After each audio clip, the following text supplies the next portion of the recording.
പാലക്കാട് കോട്ടായിയിലെ കോൺഗ്രസ് ഓഫീസിനെ ചൊല്ലിയുള്ള തർക്കത്തിന് RTOയുടെ ചർച്ചയിലും തീരുമാനമായില്ല. കെട്ടിട ഉടമ കോൺഗ്രസ് അനുകൂല നിലപാട് സ്വീകരിച്ചെങ്കിലും ക്രമസമാധാന പ്രശ്നങ്ങൾ പരിഗണിച്ച് RDO തീരുമാനം എടുത്തില്ല. വിവരങ്ങളുമായി ലെവിൻ കെ വിജയൻ ചേരുന്നു. ലെവിൻ, തീർത്തും നാടകീയമായ സംഭവ വികാസങ്ങളാണ് അവിടെ നടക്കുന്നത്. നാടകീയം എന്നതിലുപരി സിനിമാറ്റിക് എന്ന് തന്നെ പറയാൻ പറ്റുന്ന കാര്യങ്ങളാണ് സംഭവിച്ചുകൊണ്ടിരിക്കുന്നത്. അത് പാലക്കാട് കോൺഗ്രസിനകത്തെ പ്രശ്നങ്ങൾ കൂടി ഈ ഒരു വിഷയത്തോടെ കൂടുതലായി പുറത്തു വരുന്നു എന്ന് വേണം മനസ്സിലാക്കാൻ. ഇതിനകത്ത് ഒരു തീരുമാനം എപ്പോൾ പ്രതീക്ഷിക്കുന്നുണ്ട്? എന്തൊക്കെയാണ് ഇടപെടലുകൾ ഇപ്പോൾ നടക്കുന്നത്?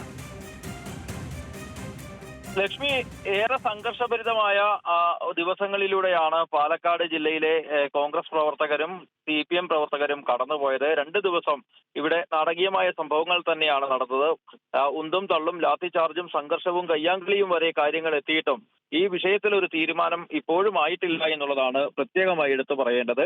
നേരത്തെ പാർട്ടി ഓഫീസ് കയ്യേറാനുള്ള CPMന്റെ ശ്രമത്തെ കോൺഗ്രസ് പ്രവർത്തകർ പ്രതിരോധിച്ചതോടുകൂടി പോലീസ് ഈ കെട്ടിടം സീൽ ചെയ്യുകയുണ്ടായി. പക്ഷേ ഈ പ്രശ്നം പരിഹരിക്കുന്നതിനായി സർക്കാർ തലത്തിൽ ഒരു തീരുമാനമെടുത്തു. RDOയുടെ നേതൃത്വത്തിൽ ചർച്ച നടത്തി. സ്ഥാപന ഉടമ കെട്ടിട ഉടമ എത്തി ഈ വാടക കരാർ കോൺഗ്രസിനാണ് നൽകിയതെന്നുള്ള നിലപാട് സ്വീകരിക്കുകയും കോൺഗ്രസിനാണ് കെട്ടിടം വിട്ടു നൽകിയതെന്നുള്ള നിലപാട് RDOയെ അറിയിക്കുകയും ചെയ്തു. എന്നാൽ ഇരു പാർട്ടികളും തീരുമാനത്തിൽ നിന്ന് പിന്നോട്ടില്ല. ഓഫീസ് തങ്ങൾക്ക് വേണമെന്നുള്ള ഒരു നിലപാട് തന്നെയാണ് ചർച്ചയിലും സ്വീകരിച്ചത്.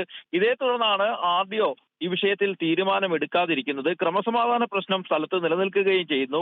ഇത്തരമൊരു സാഹചര്യത്തിൽ 2 കൂട്ടരും നിയമ നടപടികളുമായി മുന്നോട്ട് പോകുമെന്നാണ് RDOയെ അറിയിച്ചത്. അതുകൊണ്ട് തന്നെ പോലീസിന് ഇതിന്റെ കാവലേർപ്പിക്കാനുള്ള ഒരു തീരുമാനമാണ് RDO ഏറ്റെടുത്തിരിക്കുന്നത്. കെട്ടിടം ഈ നിയമപരമായി തന്നെ 2 പാർട്ടികളും മുന്നോട്ട് പോകുന്നതോടെ അത്തരത്തിലൊരു തീരുമാനമാകും വരെ അടച്ചിടാനാണ് നിലവിൽ തീരുമാനിച്ചിരിക്കുന്നത്. എന്നാൽ പ്രതിഷേധങ്ങൾ ശക്തമാക്കാനാണ് കോൺഗ്രസിന്റെ തീരുമാനം. വരും ദിവസങ്ങളിൽ KPCC നേതാക്കളെ അടക്കം കോട്ടായിൽ എത്തിച്ച് ഈ വിഷയത്തിൽ പ്രതിഷേധം തുടരും.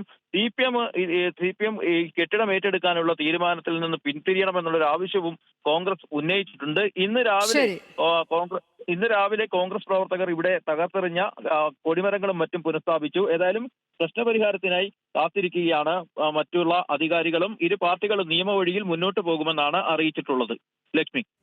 ലെവിൻ കെ വിജയനാണ് വിവരങ്ങൾ പങ്കുവച്ചത് പാലക്കാട്.